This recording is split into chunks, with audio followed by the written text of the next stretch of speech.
Welcome back to the Countdown to Doomsday, a series that I am way too far behind on, but it's alright because I'll figure it out in the end. Today, since Spider-Man Brand New Day came out about 3 weeks ago, I figured that we would break the order a little bit and talk about it now since it's fresh in my mind. And of course, we'll go back in order starting with Guardians of the Galaxy after this. So without further ado, let's get back into the Countdown to Doomsday and talk about Spider-Man Brand New Day. Alright.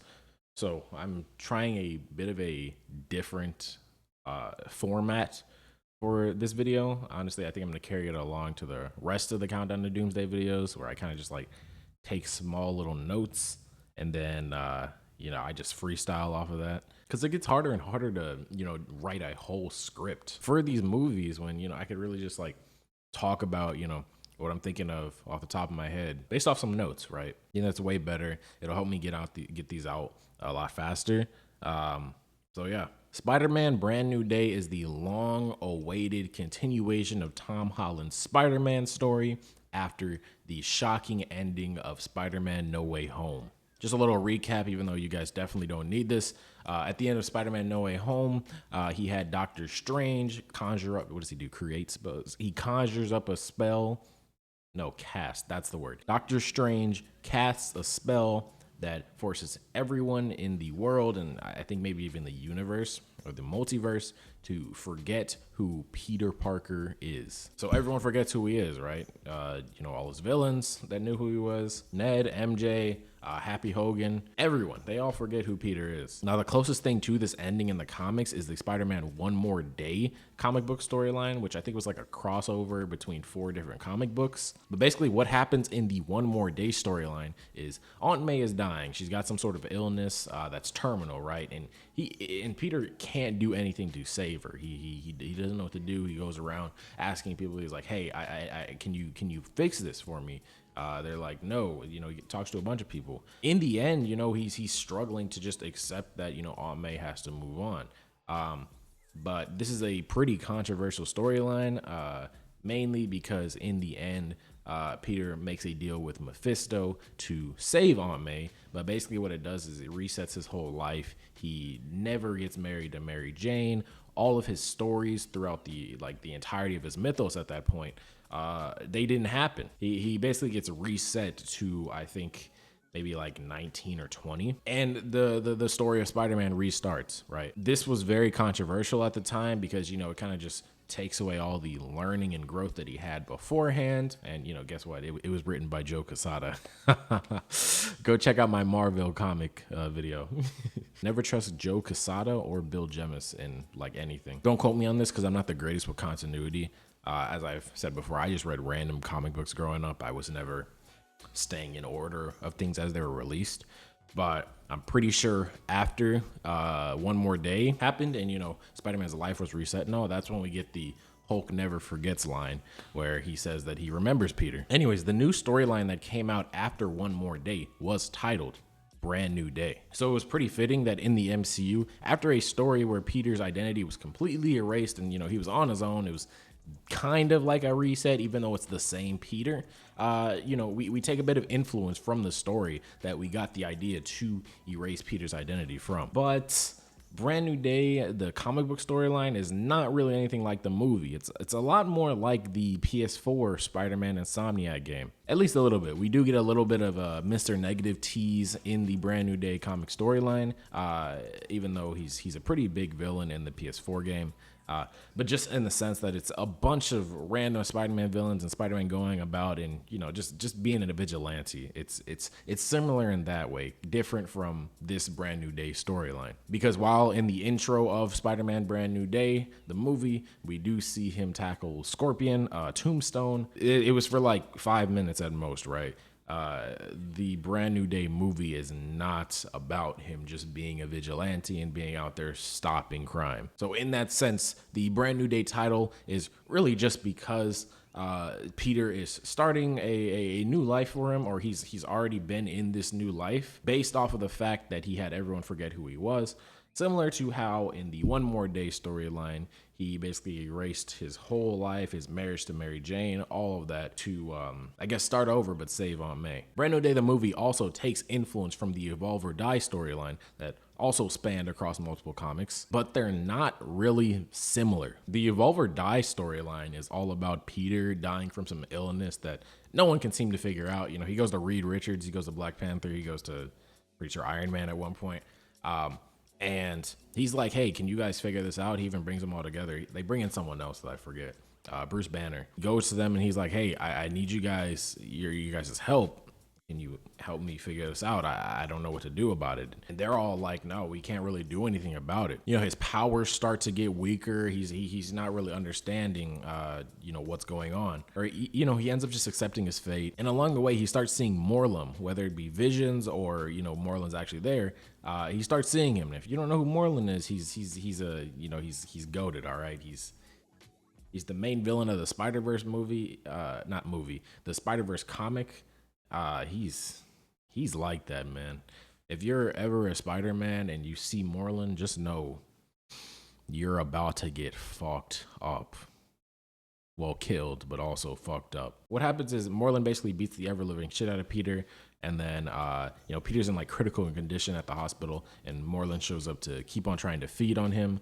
But you know, he I'm pretty sure he breaks MJ's arm, like, you know, to get to Peter, and like this illness, whatever it is, it turns out it's just like an evolution of some sort, and it wakes something up in him that, like, you know, does some terrible shit to Morlun. I'm just gonna tell you right now. But Peter ends up dying, and basically what happens is there's like a really weird cocoon that he encases himself in, and I don't know, he comes out, you know, as a much stronger Spider-Man. Thus, you know, explaining the Evolve or Die story name, right? You either, you know, you die or you go into this cocoon and evolve. Now, in the movie, we don't really have that. There's a little bit of a hint towards the fact that he may end up in some sort of cocoon and transform in some way, but it's not the main focus of the movie, so we don't really know if anything's gonna come of it or not. Maybe we will see in the future. And maybe the Evolve or Die storyline was just being planted here, and we're gonna see more of it in the future. If so, I mean, it's pretty cool. But it was made a big part of the trailer, so I figured it would have a bigger part of the movie, but either way. Oh yeah, I guess also I should bring up that Destin Daniel Cretton directed this movie, which I didn't even know that until after the movie, or I forgot about it and realized it at the end of the movie, but it explains why the choreography and the camera movement during action was different. You know, he's a great director, so I think Spider-Man is a great character for him to direct. So we set the stage for what helped make this movie, but what actually happened in it?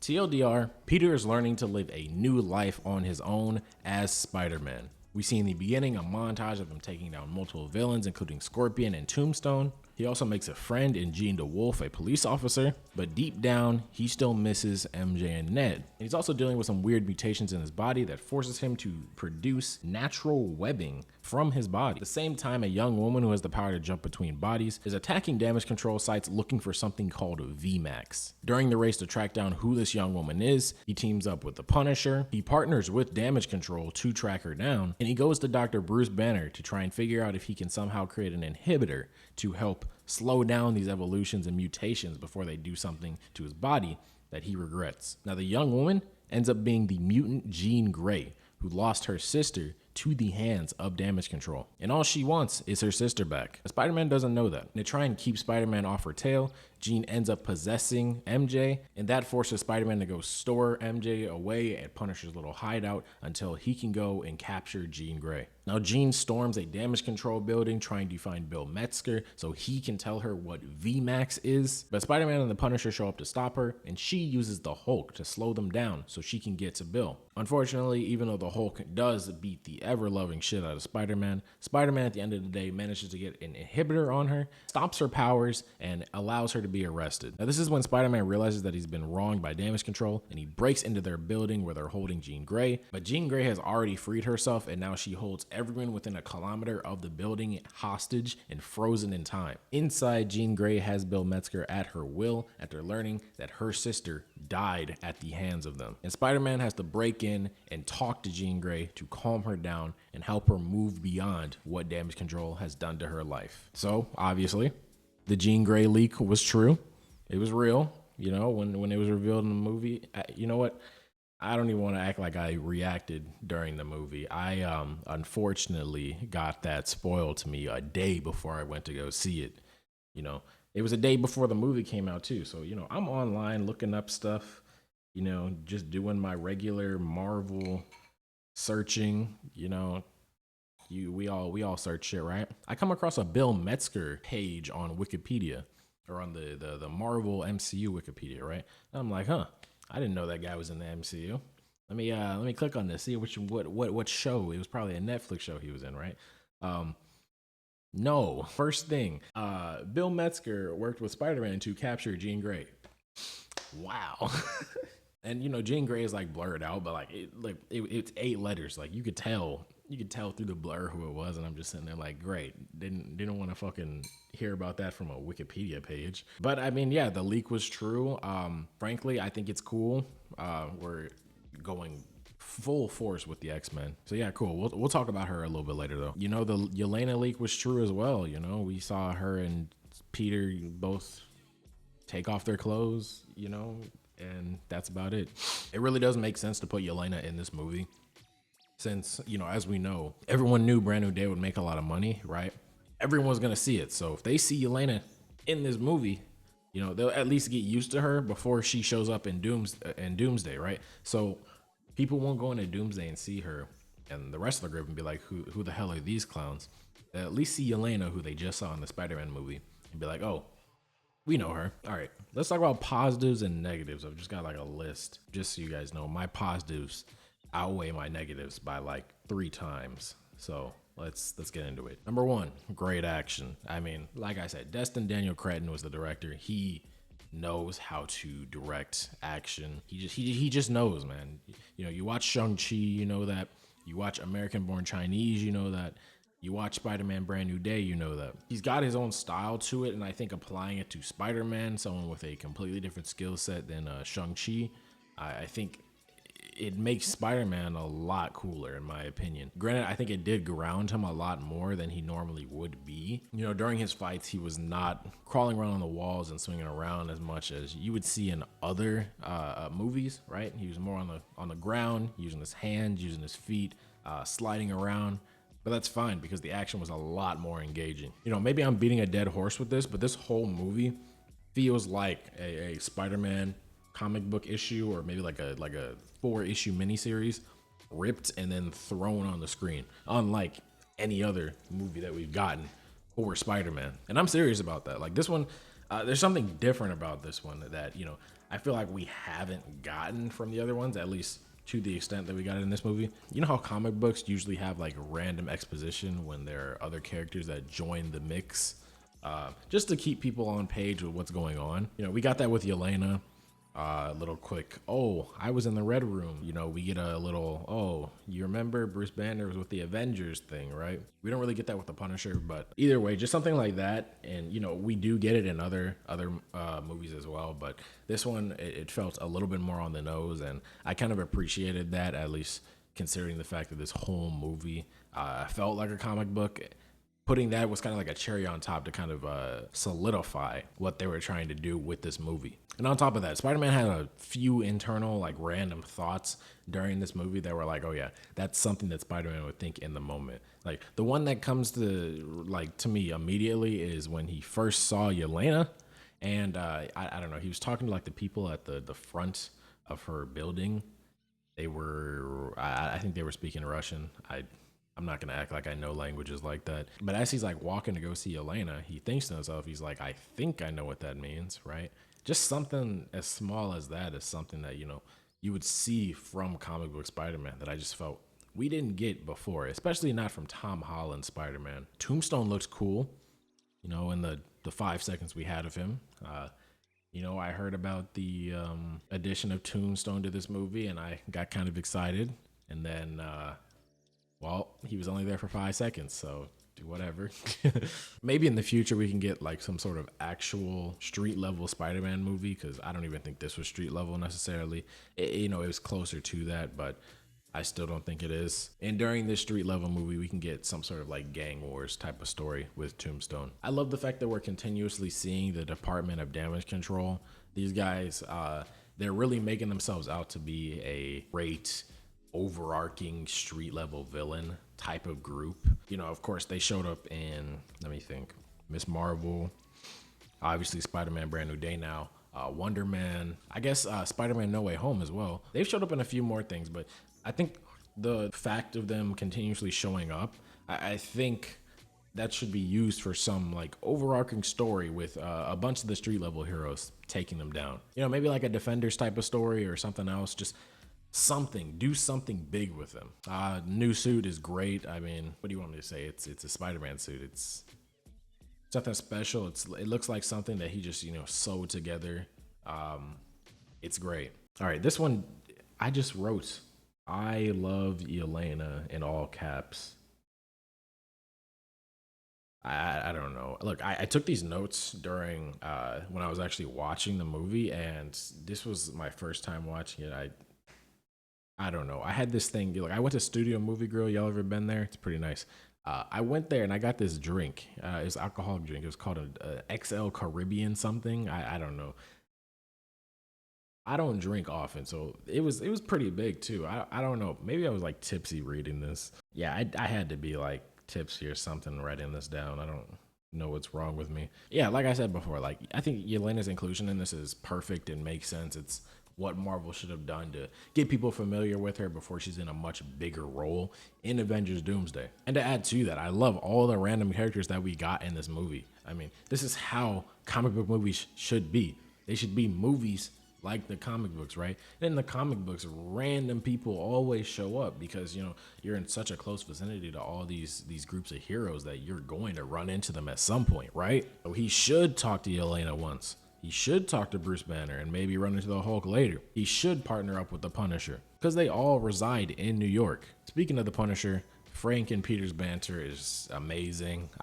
There's no way to act around it. Like John Bernthal and Tom Holland's chemistry in this movie is great.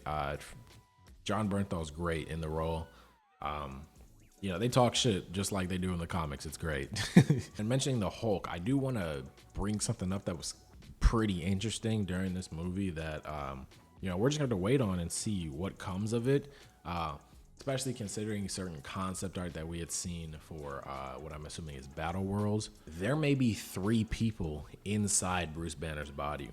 There's Bruce, there's the Hulk, which, by the way, when he said no Banner, only Hulk, that was incredible. There's Bruce, there's the Hulk, and then there's this mix of the two that I guess we could call a smart Hulk, right? Because when Jean Grey takes control of Banner, takes the inhibitor off and turns him into Smart Hulk, I'm assuming. You know, obviously it's the Smart Hulk that we saw in Endgame, the Smart Hulk we saw in She-Hulk. And then when she gets knocked out of his mind, he goes back to Bruce. But then he starts feeling in his head like he can't control something, right? And then he says, I think she broke something in my mind. And the whole thought behind Smart Hulk existing is the fact that Banner did something to his mind to kind of remove the Hulk and only keep the physical prowess, right? So I'm thinking what Jean did was she broke whatever line cut off the Hulk's mind from taking over Bruce's body, right? But I'm not sure if that means that Smart Hulk is necessarily gone. Either way, man, seeing the Hulk, like the actual Hulk again, is great. And we're probably not going to see him in Doomsday. Obviously, Banner got sent off to a psych ward. But I mean, based off of concept art, we're going to see him in Secret Wars. But in the Secret Wars concept art, let me see if I can pull it up real quick. Oh, you know what? This actually looks different from what I remember. I could have sworn this image shows Smart Hulk. Okay, so in the concept art that leaked out a while ago, there was an image of She-Hulk, Hulk, and I want to say this is Scar. You know, he doesn't have the insanely terrible hairline, but you know, we saw a picture of these 3, and you know, we're assuming this is in Battle World, of course. But the Hulk actually looks like the Hulk, even though he's kind of shorter here. Maybe there is no Smart Hulk anymore. and there's just two people inside Banner again. But I always felt like Smart Hulk was a third separate personality, especially since he did act different from how Bruce acts. Last thing, although we would love for Peter to have a movie where he's not around Ned and MJ just to see how it is, maybe get some completely different friends, another love interest. It does make sense within the context of the movie for him being surrounded by not only Frank Castle, who lost his wife and kid involuntarily, and being around Jean Grey, who lost her sister involuntarily. It does make sense for him to, after seeing that those guys, they are so distraught, losing the people that they love, out of their control, and they can't get them back. It makes sense for him to see the people in his life that he loves, see that they're out there for him to go and get, and for him to go out there and reintroduce himself to them and reconnect with them. And I mean, it stems all the way back to what Frank said when Spider-Man was at his place. He was like, if I had a chance to hug the people I loved again, I'd take it in a second, right? And Peter's sitting around, leaving them alone, not reintroducing himself, and he's sitting there and he's like, damn, maybe I'm taking for granted what I have. It makes sense for him to go back after them. It's just, obviously it's something that we didn't want, at least immediately. All right, negatives. Let's go. Speed round. Hulk should have ran away again. Look, I'm tired of these just random Hulk appearances and then immediately back to Bruce. Like, come on, man. We need some more Hulk.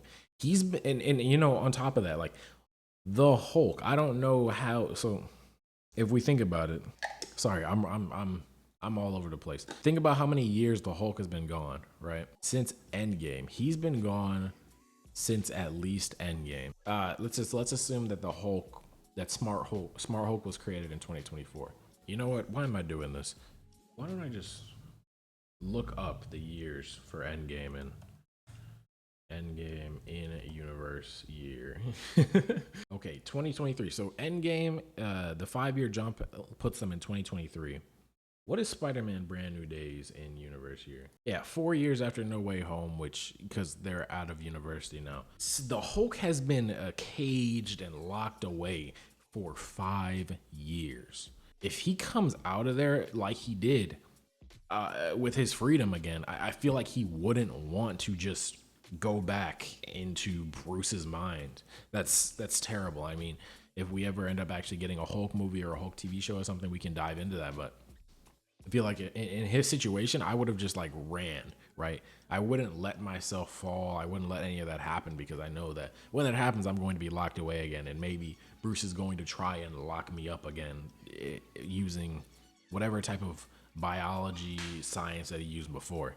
I guess it's just a nitpick, but I want to see more of that Hulk. And I feel like every time we go back to Bruce, we're not going to see Hulk for a long time again.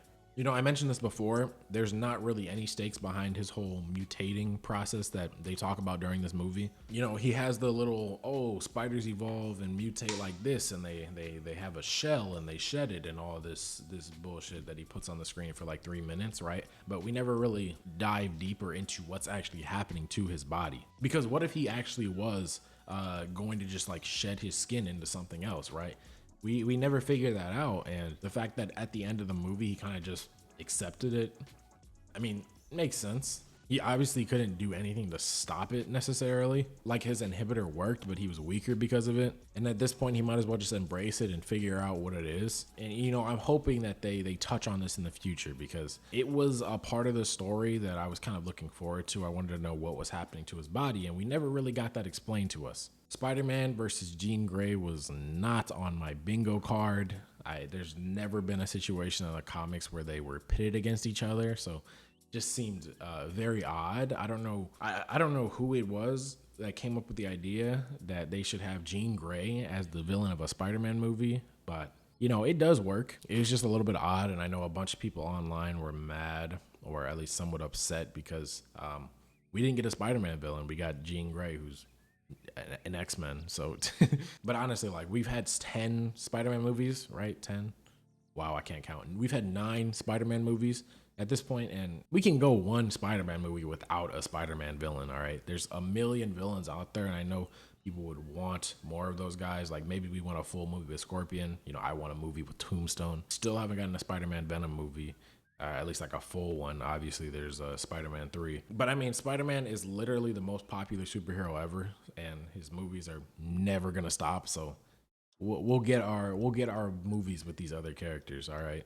Last negative, Gene DeWolf. You know, I feel like putting Gene DeWolf in this movie would have been a perfect way to create that extra love interest that could have created a little bit of drama in this movie, that would keep Peter from immediately falling back to Ned and MJ. I mean, he's been Spider-Man on his own for 4 years. It doesn't make sense for him to, oh my God, that scared me. It doesn't make sense for Peter to not have some other sort of love interest. I mean, 4 years, man. What are you, me? And considering the fact that Spider-Man just has so many love interests in the comics, sticking with MJ even through this 4-year gap in his life it's gonna get boring. Like, I'm just saying. So Spider-Man Brand New Day is officially knacked about $1.8 billion in revenue at the time I'm recording this. I actually just saw a report today though, that it may have cracked 2 billion. I'm sure it'll get there. You know, like I said, Spider-Man is the most popular superhero in the world. Everyone taps in when he's in a movie, right? So this is expected. We are never not going to get Spider-Man movies. And this movie also has a 98% audience score. So it's not even a bad movie by, you know, the general populace opinion. Just repeat this formula, Marvel and Sony, I guess. Keep on making good movies. Of course, the post-credit scene for Spider-Man Brand New Day tells us that Spider-Man is currently off-world. Assumedly, this post-credit scene takes place after Avengers Doomsday, mainly because there's no reason Spider-Man would show up in that movie. He's definitely going to show up in Secret Wars, and I'm assuming that's what this what's it called, like the Spidey tracker. I'm assuming that's what this thing is trying to tell us, that he is off-world on Battle World, right? Bit of an unnecessary post-credit scene, in my opinion. You know, we all know he's gonna be on there. We all know he's gonna be in Secret Wars, but you know, just a good confirmation. I am putting Spider-Man Brand New Day in S tier. I mean, it's a Spider-Man movie. What do you want from me? These things are great. I honestly don't think I've ever been disappointed by a Spider-Man movie. Even the ones that are considered bad, they've never disappointed me. And this one, it's gonna hold a special place in my heart just because it feels the most classic to me. But yeah, I mean, it's just a great movie all around. Okay, let's go search. Yo, it's been like, come on, it's been like a month or two. So you guys should all have your votes in by now. So the polls are the exact same as they were before, but Captain America, the Winter Soldier, will be put in S tier for you guys as well. You guys are really going top heavy right now. Honestly, I assume Brand New Day will also be in S tier or A tier as well. But I guess we'll have to see, right? But yeah, that's gonna be all for today. Make sure to go vote in all the community tier list polls on my channel. I know I'm behind. It's been a long time. I did a huge rant on my most recent video on Skyrim on my gaming channel. I'm not sure if that's gonna come out before or after this video, but I had like a 5 to 10 minute rant about why I was going. Okay, basically I quit my job, and then not even a day later my car broke down, right? So I don't have a car anymore. You know, I got a bike. You know, you see, that's a bike right there. That's my transportation. It's really been a rough few weeks for me, honestly, but I'm back nonetheless. And the countdown to Doomsday will continue. I know I'm like extremely behind right now, but I'm not gonna let myself not finish this before the end, before Doomsday comes out. That's not gonna happen. I'm gonna get through it all the Netflix shows, the movies, the Disney Plus shows. It's all gonna be done. I might skip What If though. I don't like that show. But yeah, stick around, join the squad if you're new, sub to the channel, like the video if you like what you see here, and as always, thanks for watching.